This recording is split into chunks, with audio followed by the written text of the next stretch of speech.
కృష్ణారెడ్డి గారు, పట్నాయక్ గారు, మిత్రులు మురళి గారు, తర్వాత మిత్రుడు రాజేంద్ర. ఈ యూత్ ఫర్ యాంటీ కరప్షన్ అన్నది అనేక సంవత్సరాల నుంచి ఒక వినూత్నమైన కార్యక్రమాలు చేసుకుంటూ సమాజంలో ఒక తనకైన ముద్రను వేసుకుంటూ వెళుతున్న సమాజం. రవీంద్రనాథ్ ఠాగూర్ రాసిన స్ట్రే బర్డ్ అనే ఒక పుస్తకం చదివితే అస్తమిస్తున్న సూర్యుడికి ఒక అనుమానం వచ్చిందట. కూర్చొని మాట్లాడాలా?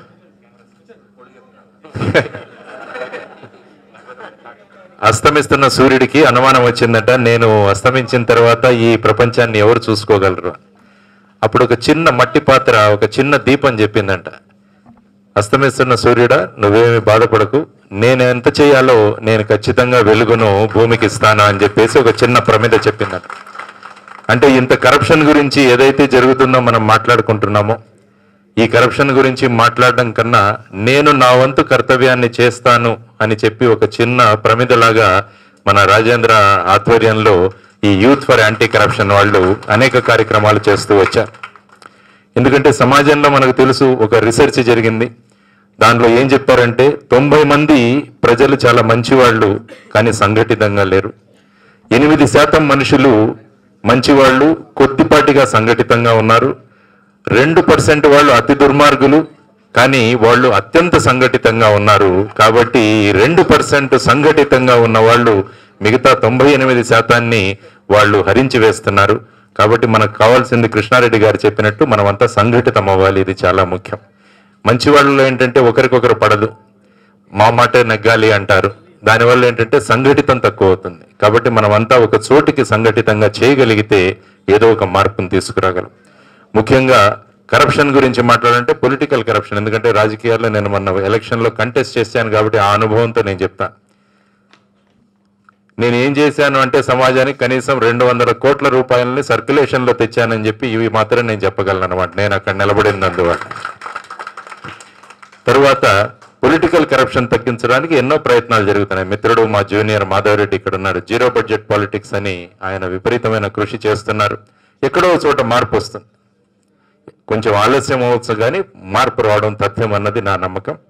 తర్వాత ముఖ్యంగా ఈరోజు ఈ 6 అధికారులు ఎవరైతే వారు అనేక ఈ ప్రవాహంలో ఎదురెదడం చాలా కష్టం. ప్రవాహంలో పడిపోతే కొట్టుకుపోతూ వెళ్ళిపోతున్నారు, అది చాలా సులభం. కానీ ఈ ప్రవాహానికి ఎదురీదుతూ వాళ్ళకంటూ ఒక స్థానాన్ని వాళ్ళ డిపార్ట్మెంట్లో సంపాదించినందుకు వాళ్ళందరికీ నేను అభినందనలు తెలియజేస్తున్నాను. ఈ సంతతి పెరగాలి, ఈ సంఖ్య పెరగాలి అని మనం అనుకుంటున్నాం. ఈ రోజు 6 మొదలవుతున్నాం. వచ్చే సంవత్సరం కనీసం పెద్ద హాల్లో ఈ కార్యక్రమం ఏర్పాటు చేసి రావాలి రాజేందర్కి, ఆ విధంగా నేను కోరుకుంటున్నారు. తర్వాత ముఖ్యంగా చాలా మంది ఏమనుకుంటారంటే స్ట్రైట్ ఫార్వర్డ్ అధికారులకు చాలా కష్టాలు ఉంటాయి. కాబట్టి వాళ్ళ కష్టాలను కూడా మనం గుర్తించి వాళ్ళకి ఏదైనా సహాయం చేయగలమా అన్నది కూడా మనం ఆలోచించే, వాళ్ళ పిల్లల అడ్మిషన్స్ కానీ ఇలాంటి వాటిలో మనకున్న ఆ ఇన్ఫ్లుయెన్స్ కానీ మనకున్న పరిచయాలతో ఇటువంటి వాళ్లకు మనం సహాయం చేసుకుంటూ వెళ్ళగలిగితే ఇంకా చాలా మందికి మనం సహాయం చేయవచ్చు. తర్వాత కరప్షన్ తగ్గించడానికి ముఖ్యంగా మనం చేయాల్సింది ఏంటంటే టెక్నాలజీని మనం ఎక్కడైనా తీసుకురాగలమా అని మన యూత్ ఫర్ యాంటీ కరప్షన్ నుంచి కూడా ఒక ప్లాట్ఫామ్ డెవలప్ చేయాలని నా అవకాశం.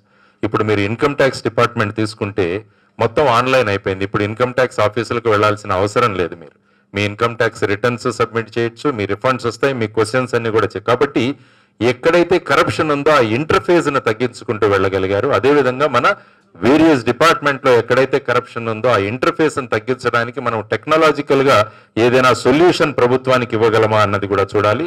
ఇంకొక సలహా ఏంటంటే థర్డ్ పార్టీ ఆడిటింగ్ అన్నది చాలా ముఖ్యం. ఎవరైనా ఏదైనా ఆఫీస్కి వెళ్ళినప్పుడు వాళ్ళు తిరిగి ఏ విధమైన కరప్షన్ లేకుండా వాళ్ళ పనులు అయ్యాయా లేవా అన్నది ఒక థర్డ్ పార్టీ ఆడిటింగ్ జరగడం చాలా అవసరం. ఆ థర్డ్ పార్టీ ఆడిటర్గా యూత్ ఫర్ యాంటీ కరప్షన్ మనం ముందుకు రాగలిగితే అదొక మంచి పరిణామం అవుతుందని నా అభిప్రాయం.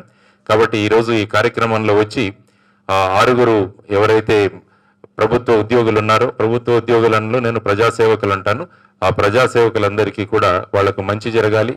తర్వాత వాళ్ళ ఫైనాన్షియల్ ప్లానింగ్ కూడా వాళ్ళది ఎలా జరగాలని చెప్పి కూడా మనం చూసుకోగలగాలి. ఒక మంచి చార్టెడ్ అకౌంటెంట్ కనుక మన టీంలో ఏర్పాటు చేసుకుంటే ఇలాంటి వాళ్ళకి వాళ్ళ వచ్చిన జీతాన్ని ఏ విధంగా ఇన్వెస్ట్ చేసుకుంటే వాళ్ళు ఏమాత్రం కరప్షన్ చేయకుండా కూడా మనం ఒక కంఫర్టబుల్ పొజిషన్కు చేరవచ్చు అన్నది కూడా మనం ప్రూవ్ చేయగలిగితే అది ఒక మంచి లెసన్గా సమాజానికి వెళుతుందని నా అభిప్రాయం. కాబట్టి ఇవన్నీ చేసుకుంటూ మన ఈ పోరాటాన్ని కొనసాగిద్దాం. కాబట్టి మరి ఒకసారి రాజేంద్ర, తర్వాత వాళ్ళ టీము, తర్వాత యూత్ ఫర్ యాంటీ కరప్షన్కి నేను మనస్ఫూర్తిగా ధన్యవాదాలు తెలియజేసుకుంటూ సెలవు తీసుకుంటున్నాను. నమస్కారం. జై హింద్. సార్, మీరు ఇక్కడ తవ్వుతున్నారా దీపావళి? అందరికీ నమస్కారం.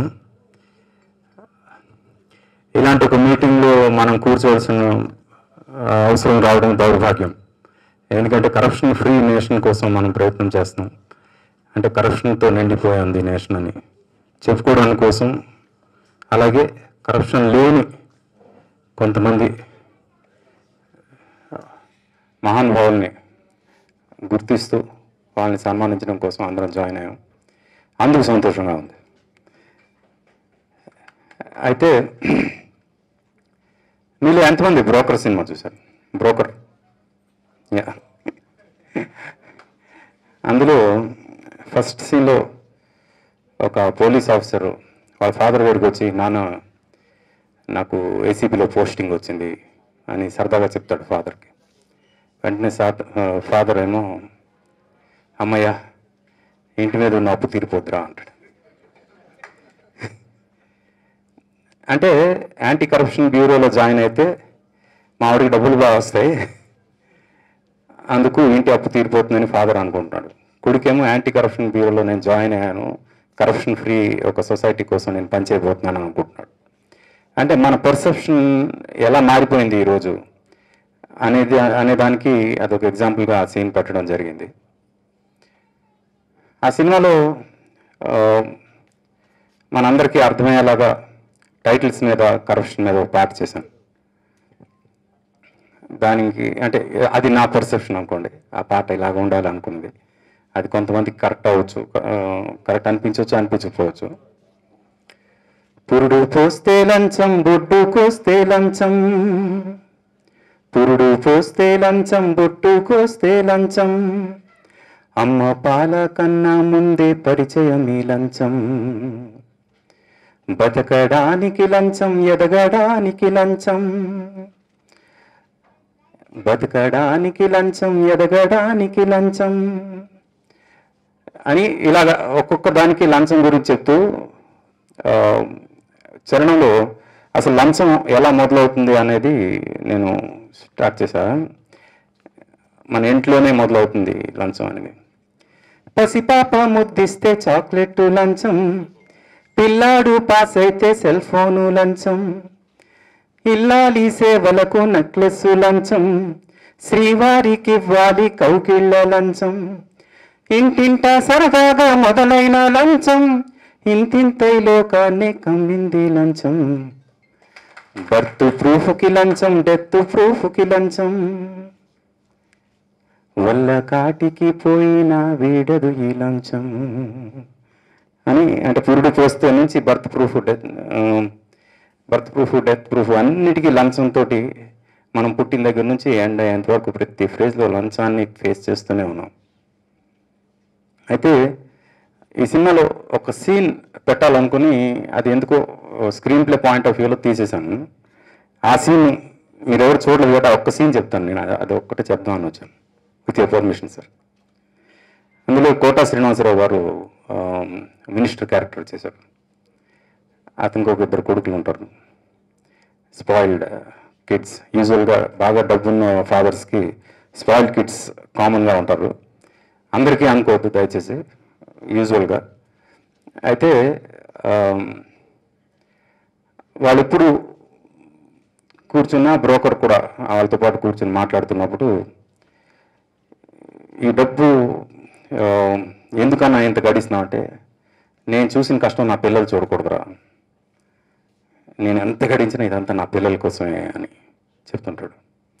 చెప్తే బ్రోకర్ దగ్గర ఉండి నువ్వు కరెక్ట్ అన్నా అంటుంటాడు. అదే బ్రోకర్ ఇంటికి వెళ్ళి తన కొడుకుకి డబ్బు చూపిస్తూ అరే ఇదంతా నీకోసమే రా అంటాడు. అంటే ప్రతి పేరెంట్స్ కూడా ఇలాగే ఆలోచిస్తారు, నేను ఎంత గడించినా ఏముంది మా పిల్లల కోసం వాళ్ళు బాగుండాలి అనే ఉద్దేశంతో. అయితే ఆ సీక్వెన్స్లో ఒక సీన్ నేను ఏదైతే తీయలేకపోయానో నెక్స్ట్ వేరే లాంగ్వేజ్లో చేస్తే ఈ సీన్ కంపల్సరీ పెడతాను. ఈ మినిస్టర్ కొడుకులు ఇద్దరు ఒకరోజు బ్రోకర్ని పిలిపిస్తారు ఇంటికి. పిలిపించి నువ్వు నాన్న స్విస్ బ్యాంక్ అకౌంట్స్ డీటెయిల్స్ ఇస్తావా అని, అన్నీ ఆయన దగ్గర ఉన్నాయి కదా. అలా కాదు, ఇంకేమైనా డీటెయిల్స్ ఏమైనా వేరే స్విస్ బ్యాంక్ లాంటివి, bank of Mauritius, virgin island banks, అలాంటి డీటెయిల్స్ ఏమైనా ఉంటే కొంచెం చెప్పు అనేసి అడుగుతారు వాళ్ళు. అడిగితే లేదు, ఎప్పటికప్పుడు ప్రతి డీటెయిల్స్ ట్రాన్సాక్షన్ అవగానే అది నాన్నగారి దగ్గర ఉంటుంది, నేను చేసేది ఏమైనా ఉండదు, అప్పటికప్పుడు ట్రాన్సాక్షన్ చేయడం తప్పితే. పోనీ నాన్నకు సంబంధించిన పేమెంట్స్ ఏమైనా బయట నుంచి వచ్చేవి ఉన్నాయా అని అడుగుతాను.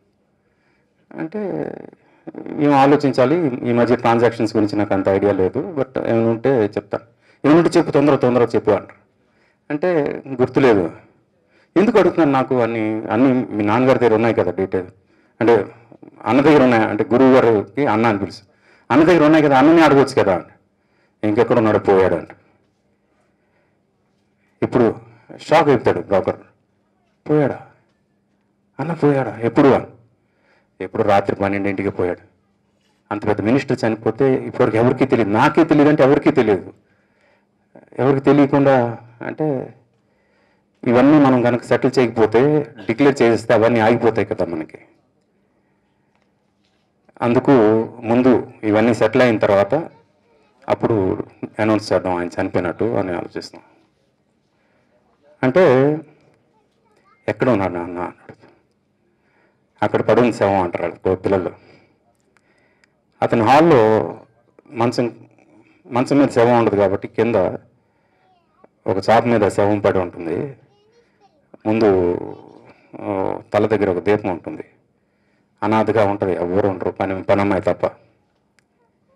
రాత్రి 12 ఎప్పుడో చనిపోయాడు, మార్నింగ్ 12 o'clock టైంలో జరుగుతుంది సీక్వెన్స్ ఇది. అప్పుడు బ్రోకర్ అలా వెళ్ళి గణి అనే క్యారెక్టరు అతను చూస్తూ నువ్వు రాంగ్ అన్నా అంటాడు. ఎందుకంటే అతను ఎప్పుడు ఏం చెప్పినా నువ్వు రైట్ అన్నా అనే మనిషి ఫస్ట్ టైం నువ్వు రాంగ్ అన్నా అన్నాడు. ఎందుకంటే నువ్వు ఏదైతే అంత నా పిల్లల కోసమే చేస్తున్నాను అనుకున్నావు, అదే పిల్లలు ఈరోజు నీ శవాన్ని అనాథగా ఒక దగ్గర మూల పడేసి ఉన్నారు. వాళ్ళ కోసమా నువ్వు ఇదంతా చేస్తున్నావు, నువ్వు రాంగ్ అన్నా.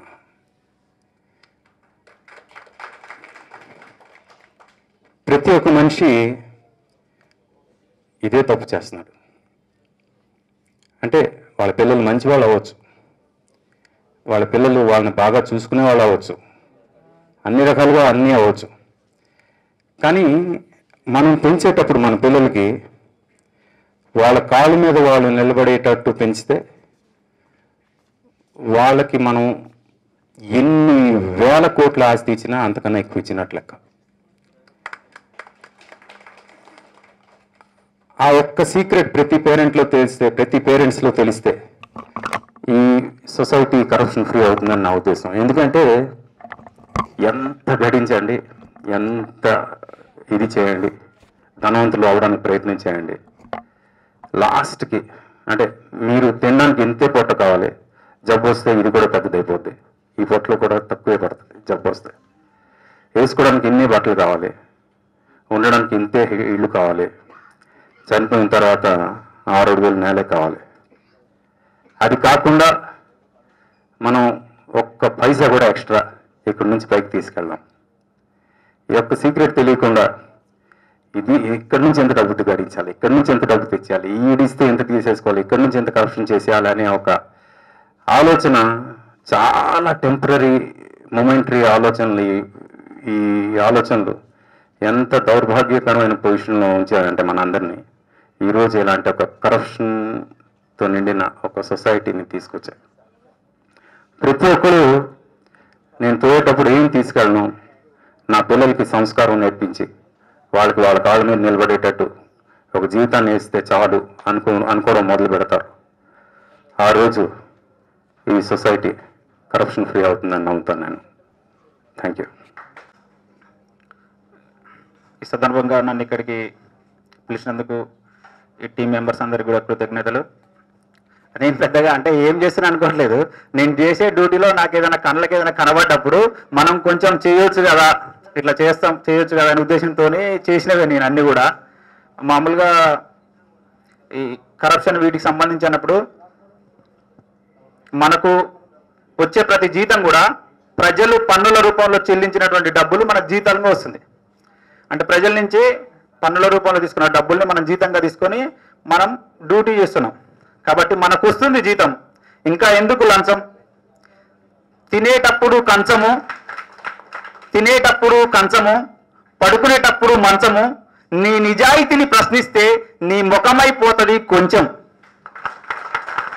అందుకే నా డైరీలో ఒక మాట రాసుకుంటాను, లంచం కంచంలో నెత్తుటి ముద్ద, తింటుంటే నాలికపై ఒక్కొక్క రక్తపు బొట్టు. జేబులో ఎన్ని లక్షలు ఉన్నాయని కాదు, ఈ జేబు వెనకాల ఉన్న హృదయాలు ఎన్ని హృదయాల్లో మనం ఉన్నాం అనేది కావాలి. ఈ సమాజంలోకి ఒక్కసారి వస్తాం, ఒకసారి వెళ్ళిపోతాం, తర్వాత మన లైఫ్ అన్నట్టు ఉండదు. కానీ మనం చేసేటువంటి కొన్ని చిన్న పనులు ఈ సమాజంలో ప్రభావం చూపిస్తే దాని నుంచి ఇంకా కొంతమంది వస్తారనే ఉద్దేశంతో కొన్ని చేయడం జరిగింది. ఒకసారి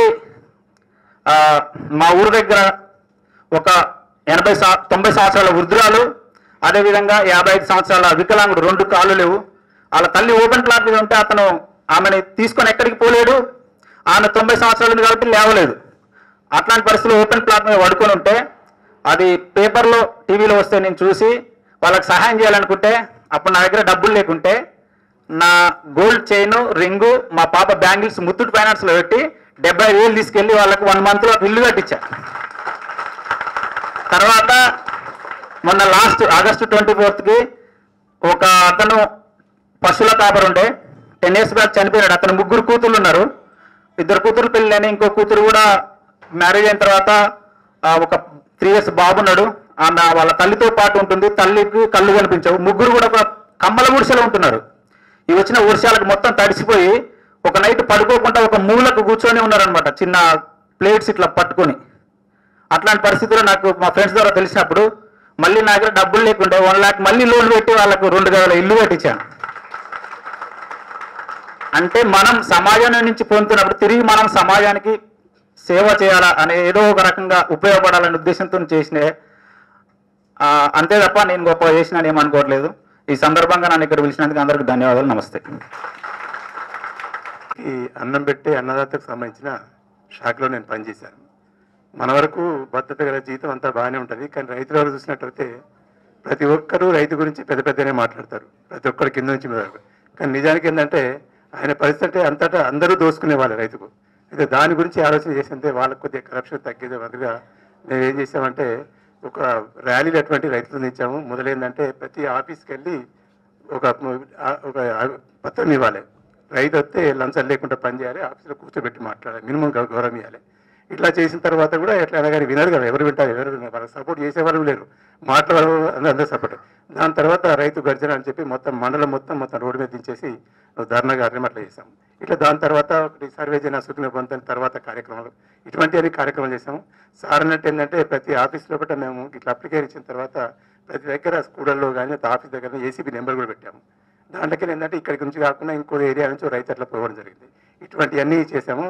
దీని తర్వాత ఈ కార్యక్రమాలు ఇవన్నీ చేస్తుంటే మీ దానికైతే ఎట్లా ఉంటుంది వ్యవస్థ అయితే అదంతా ఉంటుంది కదా, ఆ మాదిరిగా ఎన్నో రకాల ఇబ్బందులు అటువంటివన్నీ కూడా ఉన్నది. అదే కాకుండా ఒక లంచాలు ఒకటే కాదు, మనం చూస్తున్నాం కదా, ప్రతి ఒక్కరు మాట్లాడుతున్నారు మనం రైతు బంధు అనుకుంటాం, కానీ దానికన్నా డబుల్ కన్నా ఎక్కువ లంచాలు ఒక 50 లోపల వసూలు చేశారు. ఇప్పటికి ఏంటంటే గవర్నమెంట్ వాళ్ళే బేరిస్తున్నారు మన లంచం తీసుకునేవాడు. అది మన వ్యవస్థ అట్లా అయిపోయింది. అది కర్మ అనుకుందాం, ఏమనుకుందాం. దానికి లంచం తీసుకునేవాడు దానికి దేశ ద్రోహుడే అనుకోవాలి, మనం సమాజ ద్రోహుడే అనుకోవాలి, ఒక పెద్ద దొంగనే అనుకోవాలి. మనం దొంగ దగ్గర ఇంకా నయం అనుకోవాలి. వారు రాత్రి చేస్తారని వీరి ఆధారం మనకి ఏంటంటే ఆయుధాలు ఇస్తే ఆయుధాలు చూపెట్టుకుంటే మొత్తం పగలి దొంగతనం చేస్తారు.